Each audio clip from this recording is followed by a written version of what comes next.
এবারে 21-এ এই মহাসমাবেশ সর্বকালীন সব রেকর্ডকে ছুঁয়ে দিয়েছে, রেকর্ডকে ভেঙে দিয়েছে। গতকাল থেকে যে অবিশ্রান্ত মানুষ উত্তরবঙ্গ থেকে আসতে শুরু করেছে এবং আজ ভোর কাল রাত্রির থেকে দক্ষিণবঙ্গের প্রত্যন্ত প্রান্তর থেকে যেভাবে মানুষের মিছিল জনস্রোত কার্যত ধর্মতলা আজকে মিনি ব্রিগেড নয়, ধর্মতলা 10টা ব্রিগেডের আকার পেয়েছে।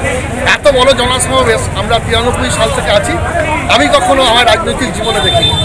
তাই এই মহাসমাবেশ প্রমাণ করে দিচ্ছে, এই জনস্রোত প্রমাণ করে দিয়েছে আজকে তৃণমূল কংগ্রেস মানুষের মনে মানুষের হৃদয়ে, মমতা বন্দ্যোপাধ্যায় মানুষের মনে মানুষের হৃদয়ে, আমাদের প্রিয় সেনাপতি অভিষেক বন্দ্যোপাধ্যায়ের নেতৃত্বে আমাদের সংগঠন আরও নিগুড় হয়েছে, আরও পরিশীলিত হয়েছি।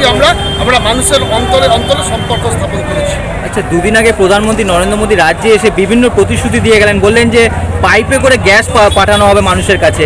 কি বলবেন, মানে এটা কি বিধানসভা নির্বাচনের আগে কোনো ষড়যন্ত্র নেই? এর আগেও তো উনি বলেছিলেন 10 কোটি বেকারের চাকরি হবে, প্রত্যেক মানুষের অ্যাকাউন্টে 15 লক্ষ টাকা করে পৌঁছে যাবে, অনেক কিছু কথা তিনি বলেছিলেন। একটাও কি বাস্তবায়িত হয়েছে?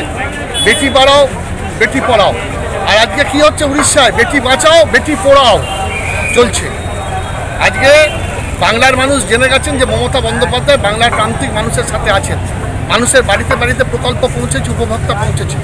তাই 2026 ওই যে অশালীন কথাবার্তা বলছেন একজন বিরোধী দলনেতা, যিনি আজকে ব্যক্তিগতভাবে আজকে বিভিন্নভাবে আক্রমণ করছেন, তিনি খাই হারিয়ে ফেলছেন, তিনি উন্মাদ হয়ে গেছেন।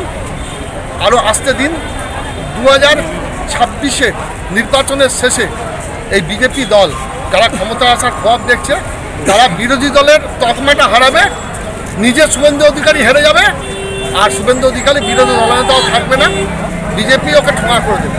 আচ্ছা, দুদিন আগে সাংসদ কল্যাণ বন্দ্যোপাধ্যায় একটা বক্তব্য দিলেন, তিনি বললেন প্রধানমন্ত্রী নরেন্দ্র মোদীকে কালীঘাটের নারী শক্তির কাছে মাথা নত করতে হবে। নারী শক্তি মানে কাকে বোঝানো হয়েছে? কালীঘাটের নারী শক্তি মানে সেই তো নারীর শক্তি, নারী তো সব। তাকে আপনি যদি কালীঘাটের কালী মা বলেন, তাকে দক্ষিণেশ্বরে ভবতারিণী মা বলতে পারেন, কিন্তু ঘটনা হচ্ছে মানুষের মধ্যে দিয়ে যখন সেই ঈশ্বর সমস্ত কিছু শক্তি দেন, সেই শক্তি মমতাময়ী মা মমতা বন্দ্যোপাধ্যায়কে দিয়েছে, যিনি বাংলার 12 কোটি মানুষকে, 8 মানুষকে রক্ষা করছেন। মা তো এমনিভাবেই অবতীর্ণ হয় তার ভূমিকায়। তিনি তো বিজেপি কংগ্রেস দেখেন না, সিপিএম দেখেন না, তৃণমূল দেখেন না। বাংলার 12 কোটি মানুষের দুয়ারে দুয়ারে রেশন পৌঁছেছে, লক্ষ্মী ভাণ্ডার পৌঁছেছে, সবুজ সাথী সাইকেল পৌঁছেছে, কন্যাশ্রী পৌঁছেছে, রূপশ্রী পৌঁছেছে, সমব্যাথী পৌঁছেছে। তাই সকলের নেত্রী তিনি আমাদের মা, তিনি আমাদের মা মমতাময়ী, যিনি আঁচল দিয়ে আমাদের রক্ষা করছেন। আচ্ছা, 26-এ বিধানসভা নির্বাচন কতটা আশাবাদী আছে? 250-এরও বেশি সিটে। আবার তৃণমূল কংগ্রেস বাংলার মাটি থেকে 250-টারও বেশি এমএলএ বিধায়ক নির্বাচিত হয়ে আবার বাংলার মুখ্যমন্ত্রী মমতা বন্দ্যোপাধ্যায়, আমাদের অভিষেক বন্দ্যোপাধ্যায়, আমাদের প্রিয় সেনাপতি, তার নেতৃত্ব।